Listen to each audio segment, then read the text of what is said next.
Welcome to the American Citizens Abroad podcast. I'm Michelle, and today I'm chatting with Tim Leffel, writer, author, editor, publisher, and an American living in Mexico. Welcome, Tim. Thanks for joining us today. Good to be with you. Thanks for having me. Currently, you're located in Mexico. How long have you lived there, and what brought you there? So I live in a highlands town that's at 6,500 feet called Guanajuato. It's a UNESCO World Heritage City. And I've been living here probably 5 years in all, but off and on for 10. So it's kind of been split up a few times because I had a daughter in school. But this time we've been here since the end of 2018. And then we holed up here during the pandemic. So it's been a few years on this run. We moved here because it's easy. Mexico has a lot of flight connections. It's fairly reasonable from the US. We still had family, aging parents, all of that back home. So we didn't really want to move to the other side of the world. And I'm also still working, so I wanted to stay in the relatively close time zone. That's easier for Americans to go to Latin America than to go Thailand or somewhere and be 12 hours off from everybody you need to talk to. Could you tell us about your journey as an American expat?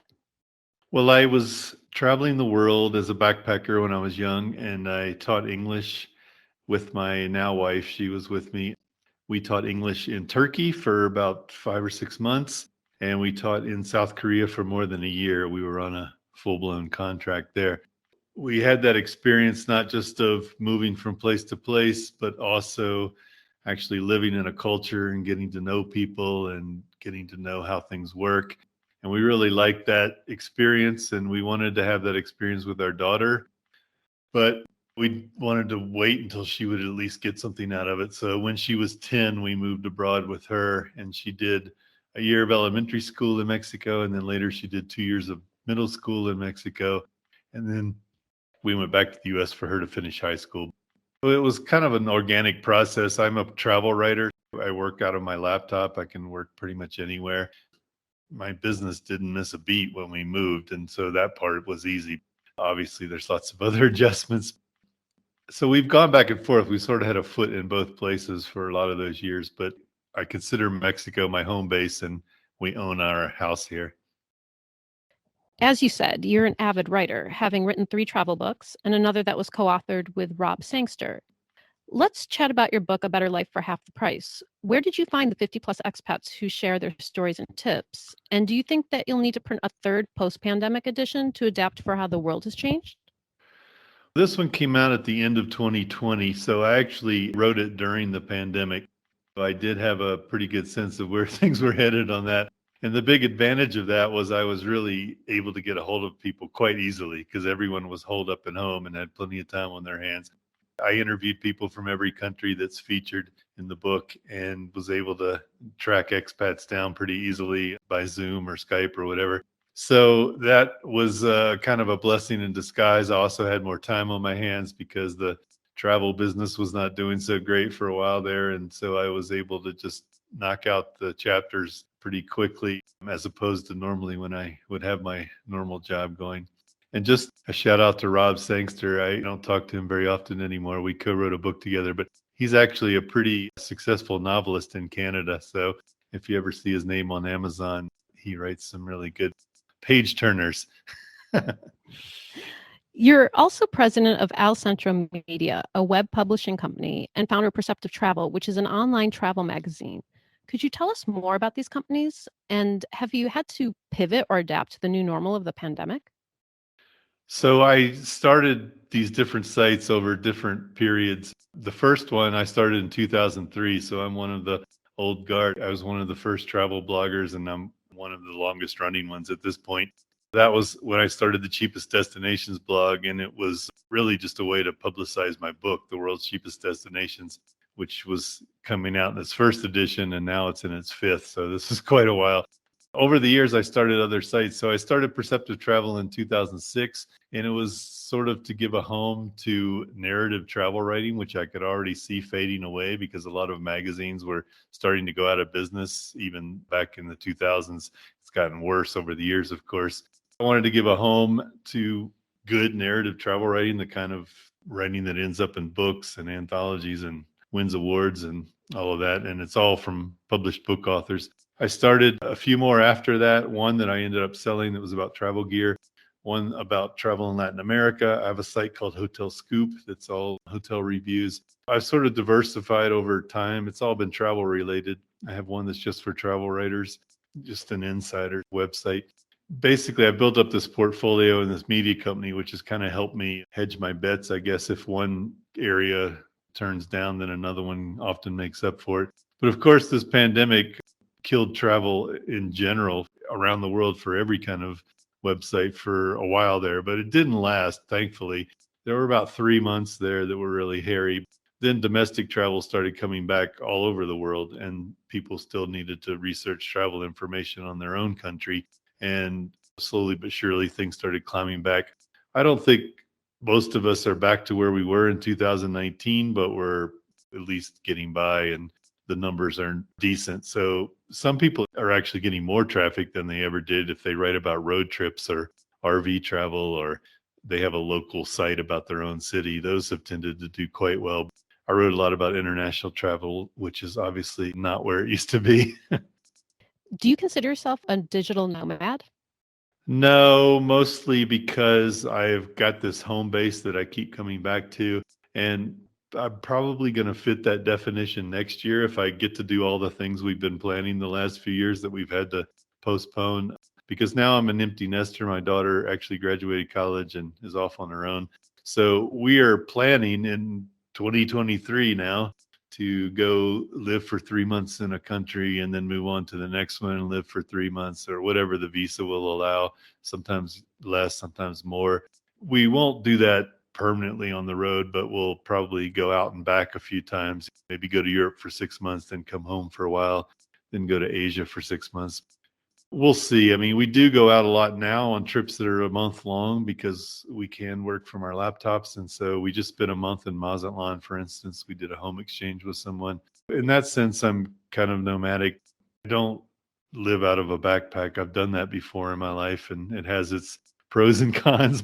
I don't want to be on the move all the time because it's just a lot harder to get work done that way. And I think most digital nomads find that out after a while. They realize they need to move more slowly and rent an apartment for a month or two, not just like be bouncing from city to city and staying in guest houses. Other than tips and stories on how to live a better life for half the price, have you heard from the community of Americans overseas about other issues that they have living abroad? Sure. I belong to a few Facebook groups, and these days those have kind of become the de facto place to ask questions or gripe or, bring up concerns, whatever the case may be. There's a few on expats living in Mexico that I hang out on and every once in a while answer and help people out. I think you have the same concerns in any foreign country, people just dealing with culture and customs and how to get residency and where to buy this or that, to where to find somebody to do work on their house, all those kinds of things. It's mostly adjustment oriented. When you live in the United States, you've been there your whole life, you kind of know how everything works and how to get things done. Then when you move to a new country, you basically have to start over again. And you've got the language barrier on top of it. At least Spanish is fairly easy to learn, and a lot of people know it.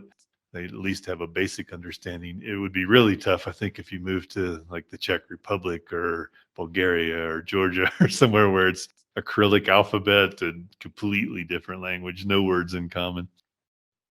ACA advocates to Congress and the administration on behalf of Americans overseas on a wide variety of issues like citizenship, taxation, et cetera, et cetera.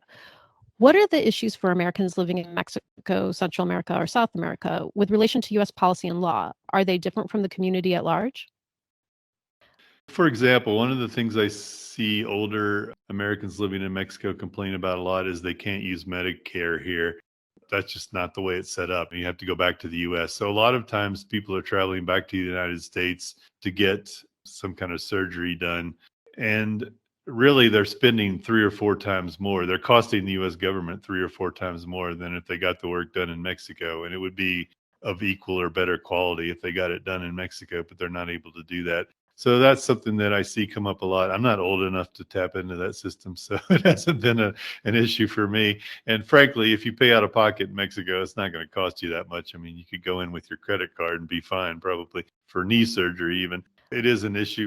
They complain that they paid into the system their whole life and now they can't use it unless they return to the States. Otherwise, I mean, taxation, you're always going to have complaints about taxation no matter what the policy is and where people are. Americans still have to keep filing, which some people get irked about that because they're not making any money. Why do I have to keep filing? Or they're making money from abroad, and it just gets the rules in there you have to follow. And that's just the way it is. I think people are claiming the foreign income exclusion are pretty happy with the amount that they're allowed and that kind of thing. One of the things I'm seeing coming up a lot on message boards and just in discussions with other expatriates is people are starting to be quite concerned that their vote is not going to be counted, that absentee ballots are just going to be thrown out or are not going to be counted in an election just because of all the voter suppression laws that have just been moving through the states, making it more difficult to vote. And there's been some public discussion of whether absentee ballots are going to be as valuable as the other actual votes that are done in person. So there is some concern about that. Do you think organizations like ACA are important for the community of Americans abroad? Yeah, we do need somebody that's looking out for us and fighting for our rights, and especially when it comes to the things I mentioned before, taxes and voting and medical situations, getting their Social Security checks for retirees, their deposits, not their checks anymore, I guess. All those things are important.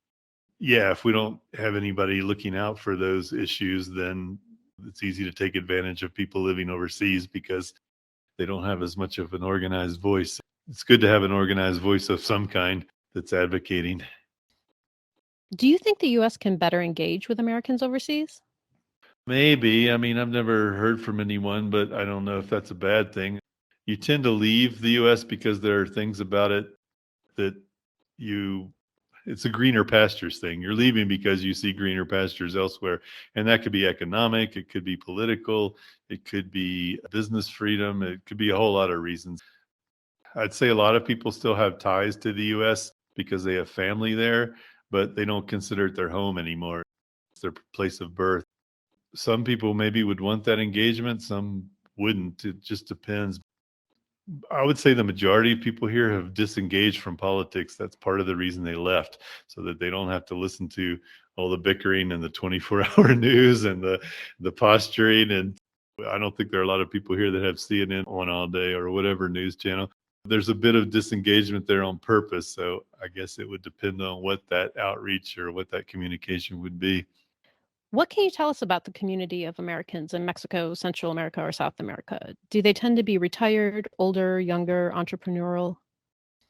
It's quite a mix, but I would say there are not as many, especially in the past, there were not as many young digital nomads here as you would find maybe in Spain or Thailand or Georgia or some of these other hotspots for young entrepreneurs. I'm not really sure why that is. Maybe because it's such a big country and it's so spread out and there's so many different places you can live.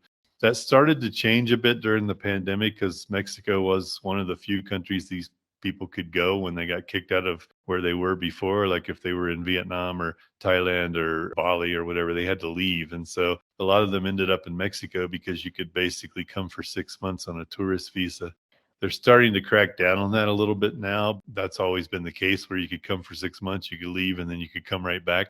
That brought a lot of digital nomads in. They tended to gravitate to beaches, so they ended up in Playa del Carmen or Sayulita, Puerto Vallarta. Some of them ended up in Mexico City, but I don't have any in my town. I don't think I'm probably the only person doing what I'm doing. So San Miguel tends to be a lot older, and Lake Chapala near Guadalajara, that's where you get older retirees, and there are not many young people at all. It's kind of a different mix there. The beaches tend to be more mixed, but still have more retirees, I think, than younger people. And I'm not really sure, again, why that is the case. You would think more younger Americans, especially that have been priced out of the housing market, would look at Mexico. There's not been any kind of big flood. It's still a lot of snowbirds and retirees. I would say they're the majority. How has the COVID pandemic changed the expat community? Has it made people more or less mobile? Less, I mean, it's funny to even to use that word community because there's less of a community now because people aren't getting together as much as they used to. It's just not as safe to have a party for 50 people in your house. So that's where a lot of the socializing happened where I live. There's no expat hangout place. There's no bar where everybody goes or anything like that. So a lot of socializing was done in the homes, and most people have outdoor space and terraces. So not as dangerous as it sounds to get a bunch of people together. You can usually do it outside, and it's sunny and warm here all year. So that's easy. The weather's very temperate. And you can meet at outdoor cafes and restaurants and everything. But there's a pretty defined community because nobody knows really how many of us are in our city, how many expats. It's somewhere between 400 and 800, probably, depending on the season. So it's not huge. But if you go to San Miguel, which is an hour and a half from me, San Miguel de Allende, there are probably 10,000 foreigners there. So it's much more of a community there. They have a chess club and pickleball club and tennis club and, all these things where people get together and literary readings and all of that. So I can't speak for there. They may be more connected on a regular basis. But yeah, it's gotten weird during COVID because people are, for instance, having parties and saying, not parties, but get togethers of 10 or 20 people and saying vaccinated only. Like, you're sort of ostracized if you're an anti-vaxxer, and because people are scared, they want to be sure they're safe. And so that's changed a lot of things. And yeah, there's just not as much socializing, unfortunately. What are the biggest differences between living in the US and in Mexico? Well, on the plus side, the US is the land of convenience. You can get anything you want at any time you want within reason. You go into the supermarket, there's 40 different kinds of toothpaste and 50 different kinds of shampoo. And that's what the US is all about. From a business standpoint, it's fairly easy to set up a business in the US, especially an online business. And you've got lots of support systems in place. You've got the Small Business Administration for loans, and there's just a good support structure there for everything. US is fairly organized. Things move quickly and efficiently for the most part. Don't tell people that if they're going to the Division of Motor Vehicles, maybe, but even that's gotten better. Yeah, I think the US is just easy and efficient and convenient. When you move abroad, it's none of those things a lot of times. In Mexico, everything gets done eventually, but in its own time. And you definitely need lots of patience. You need to understand that there's a more fluid expectation of time. People say 10 o'clock, they don't really mean 10 o'clock. They mean somewhere in that basic area. So if you hire somebody to come work on your house, he's not going to show up exactly when he said he's going to, for the most part. And also, you don't have as much choice and convenience and all of that. You can't order everything you want to land on your doorstep. You have to poke around and find things a little more. It gets done eventually, like I said. And on the plus side, people are not so work obsessed here. I mean, the US, it's a nation full of workaholics, and you don't feel that same pressure when you move to Mexico. A lot of people said they feel like there's a weight lifted off their shoulders. They're not in a competition all the time. People socialize more. Family comes first. They're outside a lot more on the streets, not holed up at home watching TV or working. All of that is different, and it's not better or worse necessarily. It's just different, and people need to adjust and make changes in their life a lot of times. Can you dive a bit more into how the healthcare system works in Mexico? Like a lot of countries, they have sort of a two-tier system. There's a public system that most Mexicans belong to, and you can use the public hospitals, you can go to the public doctors, and that's relatively free. You're going to pay for medicine, but you're only going to pay a minimal amount, like if you have a baby or something. Most foreigners tend to go through the private system because the costs are so much less than you would pay in the US. Sometimes a tenth, literally, than you would pay. A dentist might be a fourth, or going to a specialist might be a fourth or a fifth of what you would pay. So a lot of people just pay out of pocket because they don't have a lot of healthcare issues. It's easier just to pay for it, and you can get the best doctor. You can choose whoever you want. A lot of times they'll have trained abroad, and so they speak English or enough to get by anyway. What happens if there's a catastrophe? That's where it gets complicated. What we do is we have a high deductible plan like you would have in the US with 7,500 deductible or something. It's basically just for catastrophes. I have never used that in Mexico. I don't know if I ever will. But the second reason I have it is because it covers me internationally. If you go back to the United States for more than 2 weeks, you cannot rely on travel insurance. They usually have a cutoff of 2 weeks. So you need to have some kind of insurance that will cover you in the United States, because you don't want to even be a day without insurance there, because it could bankrupt you in no time. Usually people will have some kind of expat healthcare policy that covers them in their own country. And then if they are traveling back to the US, that covers them there as well. Because if you get it without the United States, it's about half the price, because we have the most costly health insurance program in the world in the United States. So that basically doubles the cost. To people from other countries, this doesn't seem reasonable, but for an American, it does seem to me. We pay about $4,000 a year for the two of us, 4,400, something like that. And we're in our late 50s, mid 50s. That just gives you an idea of what it's going to cost. Can you tell us how people find a place to live when they're moving abroad? Well, it has gotten a little easier to find temporary housing than it used to be because of Airbnb. We always had vacation rental sites like HomeAway, VRBO, whatever, but Airbnb really sort of democratized it and opened up a lot of inventory that wasn't there before for people renting out space. You can go on there and find a place for a month or two quite easily, but you will pay a bit more than if you searched locally, and it's hard to find long-term rentals that way. What a lot of people do is they will get a hotel or get an apartment rental for a week or two and then start looking with boots on the ground, because this is true in a lot of Latin America. A lot of listings are not online, they're only physical. They're either in the local classifieds, which, hard as it is to believe, a lot of people still advertise that way here, or they just put a sign on their door and just tell their neighbors, I'm going to rent out my guest house. And they just rely on that as a way to get the word out. And so you kind of have to do a combination of things. You can use a local agency, and sometimes they'll have someone who speaks English. So that's the easiest route a lot of times. Or if you're not finding what you want that way, you can just tell everybody you know that you're looking for a place. You can go into Facebook groups. A lot of rentals happen there. And then just old school feet on the ground, walking around neighborhoods and just talking to people looking for signs. Obviously, that's easier if you speak some of the foreign language than it is if you only speak English. So if your Spanish proficiency is lousy, then it's best to entail a helper, get another expat who speaks Spanish well, or hire someone willing to help you out just to make those phone calls and set those meetings up to look at places. If you want to get the best price, then look locally. Don't try to do it in advance, because most of what you're going to see in advance, especially in English, is going to be vacation rentals, and they're going to be priced accordingly. What resources can one use if they're thinking about moving to Mexico? Well, thankfully, this is a country where there are lots of resources, because this is a well-trodden path. You're not a pioneer striking out on your own to Belarus or something. Lots of people have moved to Mexico, documented their experiences.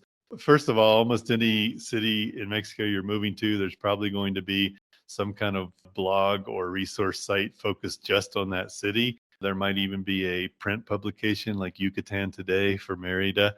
There is almost surely going to be some kind of Facebook group if there are more than 50 people living in that place. As far as larger general resources, there are some good books out there, of course. Just do a search on Amazon, see what's popular, see what's gotten good reviews. There's a site called Mexperience, like Experience, been around forever, and they have lots of resources on their site about bringing your car to Mexico, about shipping things here, all of that kind of stuff. For news, the best one is called Mexico News Daily, and it's in English. It's a true news site about what's going on in Mexico, the good, bad, and ugly. And that's a really good resource to find out what's actually happening in the country from a real news standpoint, as opposed to rumors and, sensationalism. Those are kind of some of the big ones.